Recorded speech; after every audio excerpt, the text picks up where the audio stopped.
परमेश्वर का धन्यवाद करते हैं कि आज और सुनहरा अवसर उसने आपके और मेरे जीवन में प्रदान किया। उसके नाम की स्तुति और महिमा तारीफ करते हुए आज हम आपके सम्मुख आ रहे हैं। काफी दिनों से हमें सुनने के लिए मिल रहा है, जगह जगह हुल्लड़े मच रही है और हुल्लड़े मच रही है तो उसका कोई सुधारा नहीं हो रहा है। एक दूसरे का टांगे खींचने पर लगे हुए हैं और एक दूसरे का समझौता करना तो चाहते नहीं है, बल्कि अपने आप को माहिर समझते हुए सेवकाई क्षेत्र में बड़ी होशियारी मार रहे हैं। उन सबको मैं इतना कहना चाहूंगा, आपको होशियारी मारने से कुछ नहीं चलेगा। क्या नहीं चलेगा? होशियारी मारने से कुछ नहीं चलेगा, बल्कि आपको सुधारा करने में आपका कुछ चलेगा। कुछ लोग बोल रहे हैं कि दोष मत लगाओ, कुछ लोग बोल रहे हैं न्याय मत करो, कुछ लोग बोल रहे हैं न्याय करो। तो करना क्या है? बाइबल जो कहती है उस हिसाब से करना है। तो आइए हम कुछ वचनों के द्वारा बातचीत करेंगे। हो सकता है मैं और कुछ विषय आपके सामने लेकर आऊंगा, तो उससे पहले कुछ बातें मैं आपको समझाना चाहूंगा। यशाया 49 का 16 वचन में क्या लिखा गया है? देख, मैंने तेरा चित्र अपनी हथेली पर खोद कर बनाया है, तेरी शहरपना सदैव मेरी दृष्टि के सामने बनी रहती है। यहोवा परमेश्वर कहता है कि आपका और मेरा चित्र यानी कि फोटो, सेहरा यहोवा परमेश्वर ने हथेली में खोद कर रखा, मतलब फुर्सत में आपको रख रहा है। मतलब बड़ी ख्याल, आपकी ख्याल मेरी ख्याल परमेश्वर करता है, बल्कि उसमें आप बड़ा ध्यान नहीं दे रहे हैं। समझ लीजिए, इंसान सबसे ज्यादा कहा जाए तो आंखों की रक्षा करता है, उसके बाद हाथों की रक्षा करता है। जैसे हाथ कुछ भी खाने से हाथों को धो लेता है ना, कुछ भी खाने से हाथों को धो लेता है और सुरक्षा महसूस करता है। उसके बाद में हाथ धोने के बाद में सुरक्षा महसूस करता है और अपने आप में खुशी भी महसूस करता है। कहीं खाना खाने जाते हैं तो हाथ धोते हैं, है ना। कहीं भी काम करने के बाद में इंसान क्या करता है? हाथ धोता है। तो उसी प्रकार परमेश्वर आपके ऊपर ध्यान दे रहा है। आपको और मुझे लगातार साफ सुथरा करने के लिए या फिर लगातार आगे बढ़ाने के लिए वह ख्याल रखता है, आपकी सुरक्षा करना चाहता है। आपको और मुझे वह अपने हाथों में देख लेता है। आपका और मेरा चित्र उसके हाथों में है, उसके हाथों से आपको कोई जुदा नहीं कर सकता। और इतना ध्यान रखना, आप कुछ भी करो परमेश्वर के ख्याल में है। किसके ख्याल में है? परमेश्वर के ख्याल में है। तो आप गलतियां करने के लिए कहीं भी छुप नहीं सकते। दाऊद राजा भी एक जगह कहता है, यदि मैं आकाश में चढ़ूं तो भी तू वहां है, यानी कि उसकी नजर वहां भी है। यदि पाताल में जाए तो भी उसकी नजर वहां है। अगर पानी में छुप जाए या सूर्य की किरणों पर बैठ जाए, कहीं भी बैठ जाए, परमेश्वर की ख्याल कहीं से चुकती नहीं है। उसके ख्यालों से, उसके विचारों से, उसकी दृष्टि से छुप नहीं सकते मेरे भाइयों और बहनों। इसीलिए मैं पहले से आप सभी को समझाते आ रहा हूं, बल्कि आपको अधूरा समझ में आ रहा है। क्या आ रहा है? अधूरा समझ में आ रहा है कि नहीं? रोमियो उसका 6 अध्याय उसका 1 से 4 वचन मैं आपके सामने फरमाना चाहूंगा। हालांकि आप तो परमेश्वर की नजर में अच्छे हैं ही, लेकिन दूसरे को भी अच्छा करने के लिए कोशिश करें, सबका भला सबका विकास करने के लिए कोशिश करें। ऐसे में आप सबका भला होगा, वरना ठोकर खा जाओगे। तो हम क्या कहें? क्या हम पाप करते रहें? क्या अनुग्रह बहुत हो? कदापि नहीं। हम जब पाप के लिए मर गए तो फिर आगे को उसमें कैसे जीवन बिताएं? क्या तुम नहीं जानते कि हम सब जितनों ने मसीह यीशु का बपतिस्मा लिया, उसकी मृत्यु का बपतिस्मा लिया, अतः उस मृत्यु का बपतिस्मा पाने से हम उसके साथ गाड़े गए, ताकि जैसे मसीह पिता की महिमा के द्वारा मरे हुओं में से जिलाया गया, वैसे ही हम भी नए जीवन की सी चाल चले। क्या कहा गया?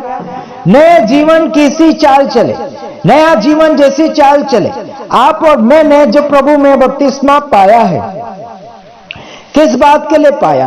पुराने मनुष्यत्व को हमने मार डाला और नए जीवन में जीने के लिए हमने मौका प्रदान किया है। क्या किया?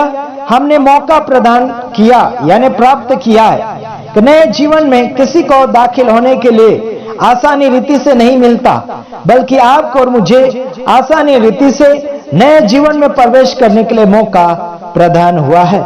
तो ध्यान रखिएगा मेरे भाइयों बहनों, पहला वचन जो मैंने कहा कि आपका और मेरा चेहरा परमेश्वर के हाथ में है, और दूसरी बात है जो मैंने कहा कि आपका और मेरा क्या हुआ? बपतिस्मा हुआ।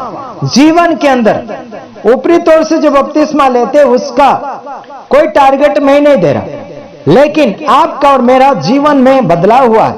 अंदरूनी भाग से पवित्र आत्मा के द्वारा बपतिस्मा हुआ, उस बात का मैं देख रहा हूं। पानी में तो डूब रहे लोग, फिर भी उनका कोई परिवर्तन नहीं है। पानी की डुबकी वाली बातें नहीं कर रहा हूं मैं।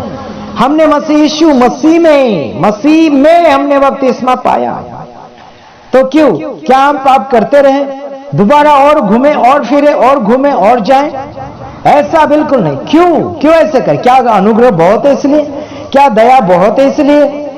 कदापि नहीं।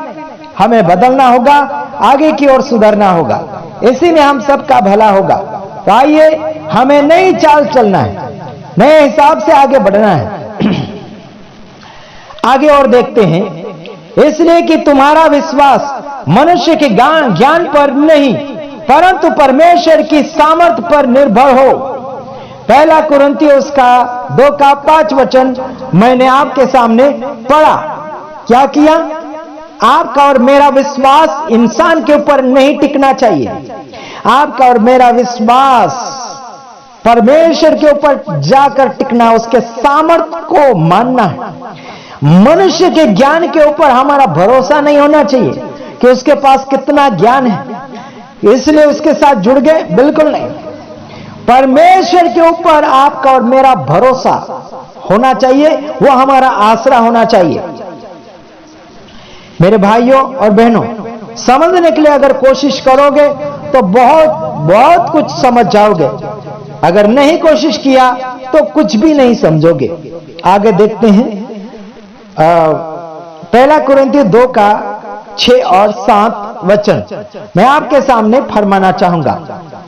फिर भी सिद्ध लोगों में हम ज्ञान सुनाते हैं, परंतु इस संसार का और इस संसार के नाश होने वाले हाकिमों का ज्ञान नहीं, परंतु हम परमेश्वर का वह गुप्त ज्ञान भेद की रीत पर बताते हैं, जिसे परमेश्वर ने सनातन से हमारी महिमा के लिए ठहराया। मेरे भाइयों बहन, संसार का ज्ञान नहीं बताते हम, सिद्ध ज्ञान परमेश्वर का ज्ञान बताते और सुनाते हैं, और संसार भर के नाश होने वाले ज्ञानों का भंडार का भेद नहीं, बल्कि वो हाकिम राजनीति करने वाले उनका ज्ञान उनके समान हम आपको नहीं बताते, बल्कि वह परमेश्वर का गुप्त भेद, परमेश्वर का सनातन है ना, जो परमेश्वर सनातन है, वो अनंत काल का परमेश्वर है। उस परमेश्वर ने आपको और मुझे महिमा में उठाने के लिए या फिर महिमा करवाने के लिए आपको ठहराया है। आप बेइज्जत होने के लिए नहीं है, आप लावारिस होने के लिए नहीं है, आप अनाथ होने के लिए नहीं है, आप गरीब होने के लिए नहीं है, आप बीमार होने के लिए नहीं, बल्कि महिमा के लिए। वाह क्या बात आई यारो, सनातन महिमा के लिए। जैसे परमेश्वर ने सनातन से हमारी महिमा के लिए ठहराया है। क्या ठहराया? परमेश्वर का ज्ञान और गुप्त भेद अच्छी रीति से फैलाने के लिए आपको और मुझे रखा है, और उस भेद को आपके और मेरे फायदेमंद के लिए रखा है। समझ में नहीं आया होगा तो मेरा कसूर नहीं है। आपकी और मेरी महिमा परमेश्वर करवाना चाहता है उसके नाम के खातिर। समझ में नहीं आया होगा तो मेरी कोई गलती नहीं, बल्कि आपका समझने में देरी हो रही है ना, तो जल्दी कीजिए, समझने के लिए कोशिश करें। हालेलुया। प्रभु यीशु आप सबको आशीषित करना चाहता है, आपको महिमा में उठाना चाहता है। वो परमेश्वर उसके भेद देकर, उसका ज्ञान देकर, उसकी बुद्धि देकर, उसका तरीके देकर, उसका प्यार और मोहब्बत, उसकी चंगाई, छुटकारा, चमत्कार देकर आपको वो महिमा में आगे बढ़ाना चाहता है। तो देखते हैं, यहीं पर हम समाप्ति की ओर जा रहे हैं और दूसरे वीडियो के साथ आएंगे। तब तक के लिए हम आपसे विदाई लेना चाहते हैं। God bless you. जय यीशु। आमीन।